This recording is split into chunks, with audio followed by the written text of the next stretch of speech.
نحمده ونصلي على رسوله الكريم اما بعد فاعوذ بالله من الشيطان الرجيم بسم الله الرحمن الرحيم الف لام را تلك آيات الكتاب الحكيم أكان للناس عجبا أن أوحينا إلى رجل منهم أن أنذر الناس وبشر الذين آمنوا أن لهم قدم صدق عند ربهم قال الكافرون إن هذا لساحر مبين صدق الله العلي العظيم اللهم صل على محمد وعلى آل محمد كما صليت على إبراهيم وعلى آل إبراهيم إنك حميد مجيد۔ سورہ یونس یہ مکی صورت ہے،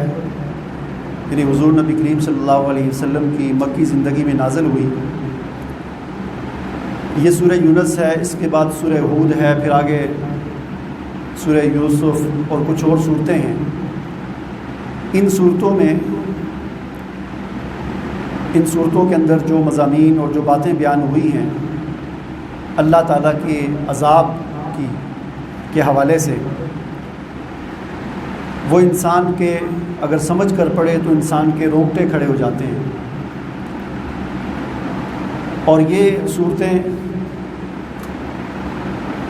حضرت ابوبکر صدیق رضی اللہ تعالیٰ عنہ نے ایک مرتبہ حضور نبی کریم صلی اللہ علیہ وسلم کے داڑھی مبارک میں کچھ سفید بال دیکھے، تو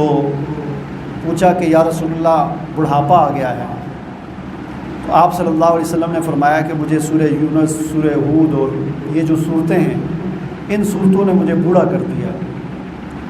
ان کے مضامین اور اس میں اللہ تعالیٰ کے عذاب کا تذکرہ ایسا ہے کہ انسان اگر جب سمجھ کر پڑھتا ہے تو انسان پر خوف طاری ہو جاتا ہے اور رونگٹے کھڑے ہو جاتے ہیں۔ بہرحال یہ جو سورہ یونس ہے، اس سورہ یونس میں بھی چونکہ حضرت یونس علیہ السلام کی ایک قوم ایسی تھی کہ جس پر عذاب آیا ہوا عذاب واپس ہو گیا تھا، ٹل گیا تھا، اس کا تذکرہ ہے، تو اس مناسبت سے اس کا نام سورہ یونس رکھا گیا ہے۔ اس کے آغاز میں اس بات کو بیان کیا ہے کہ لوگوں کو اس بات پر تعجب ہوتا ہے کہ ہم وحی بھیجتے ہیں، یعنی ہم نے نبی بنا دیا ہے کہ ایسے آدمی کو جو انہی میں سے ہے۔ اس بات پر لوگ متعجب ہوتے ہیں۔ اور اسی طرح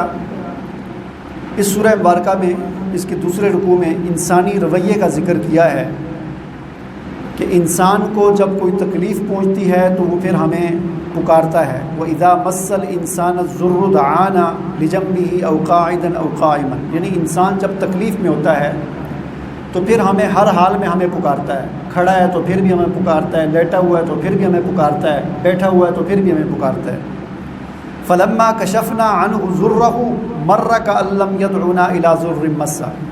لیکن جب اس سے وہ تکلیف دور ہو جاتی ہے، اس کی وہ پریشانی ختم ہو جاتی ہے تو پھر ہمیں بھول جاتا ہے، گویا کہ اس کو کچھ ہوا ہی نہیں تھا۔ تو یہ ایک انسان کی فطرت، انسان کا ایک رویہ ہے جو انسان اختیار کرتا ہے۔ اللہ تعالیٰ فرماتے ہیں کہ